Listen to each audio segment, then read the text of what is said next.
So already இதை பற்றி நான் ஒரு வீடியோ போட்டிருப்பேன். ஸோ ஓசூரில் இருக்க அந்த சத்விகா அப்படின்ற ஒரு குழந்தையை காப்பாற்றுறது நம்ம எல்லாரோட கடமையுமா நான் வந்து நினைக்கிறேன். ஸோ அதனால தான் ஒவ்வொரு வீடியோலையும் நான் வந்து மென்ஷன் பண்ணலாம் அப்படின்ற மாதிரி ஐடியாவில் இருக்கேன். அவங்க ஓரளவுக்கு பணம் வந்து ரெடி பண்ணிகிட்டே இருக்காங்க. கிட்டத்தட்ட ஒரு 3 மாதமாக வந்து ரொம்ப கஷ்டப்பட்டுட்டு இருக்காங்க.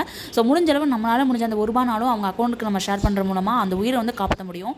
ஸோ வாங்க இன்றைக்கி வந்து நம்ம ஒரு சூப்பரான ஸ்வீட் ரெசிபி பார்க்கலாம். நான் வந்து இந்த மாதிரி காஞ்ச தேங்காய் தான் ட்ரை கோகனட் இருக்கும் இல்லையா, அதை வந்து நல்லா மேலே தோல்லாம் பீல் பண்ணிவிட்டு அதை நல்லா வந்து நான் வந்து பவுடர் பண்ணி எடுத்துருக்கேன். ஸோ 1/2 கப் மில்க்கு, அதுக்கப்புறம் பால் நல்லா கொஞ்சதுக்கப்புறம் 1 கப் கிட்ட வந்து பால் பவுடர், அதுவும் நல்லா கொஞ்சதுக்கப்புறம் ஒரு 1/2 கப் கிட்ட சக்கரை ஆட் பண்ணியிருக்கேன். ஏற்கனவே அதுலேயே ஸ்வீட் அதிகமாக இருக்கும். ஸோ 1/2 கப் ஆட் பண்ணிட்டு கீ, அதுக்கப்புறம் பாதாம் இதெல்லாம் ஆட் பண்ணி கொஞ்சமாக ஏலக்கத்தூள் இதெல்லாம் ஆட் பண்ணி நல்லா வந்து இந்த கன்சிஸ்டன்சி வர அளவுக்கு நம்ம வந்து நல்லா கிளறி விட்டுக்கலாம். அதுக்கப்புறம் ஒரு பிளேட்டில் மாற்றிட்டு நல்லா வந்து கொஞ்சம் ஓரளவுக்கு ஆறுனதுக்கப்புறம் இந்த மாதிரி லட்டுகளாக பிடிச்சிட்டு நம்ம வந்து இந்த மாதிரி டெசிகேட்டட் கோகனட், அதான் அந்த நம்ம காஞ்ச கோகனட் வந்து இந்த மாதிரி பவுடர் பண்ணி வச்சிருந்தோம் இல்லையா, ஸோ அதை எடுத்து நம்ம டிப் பண்ணி சர்வ் பண்ணோம் அப்படின்னா அவ்வளோ சூப்பராக இருக்கும். ஸோ கண்டிப்பாக வந்து ட்ரை பண்ணி பாருங்கள். So eat healthy and stay healthy.